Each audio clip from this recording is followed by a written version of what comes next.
Hello friends, नमस्ते प्रणाम। हमारे चैनल में आप सभी फ्रेंड्स का स्वागत है और अभिनंदन है। तो हम लोग बहुत ही पारंपरिक विवाह गीत लेकर आए हैं। आप लोगों को कैसा लगेगा कमेंट में ज़रूर बताइएगा। बहुत दिन बाद ये गाना जा रहा है। अपना प्यार दुलार आशीर्वाद जरूर दीजिएगा और हमारे चैनल को ज़्यादा से ज़्यादा सपोर्ट कीजिएगा। तो चलिए सुनाते हैं। गंगा के पनिया जुराई गइले बेटी हो, पुराई ना गइले कुमिलाई।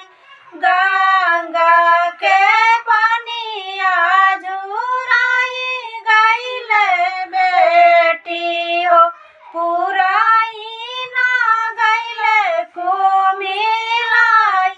पूर्वा खजनी बेटी पश्चिमा खजनी हो, खोजी आईली रे ससना साथ। पूर्वा खजनी बेटी पश्चिमा खजनी हो, खोजी आई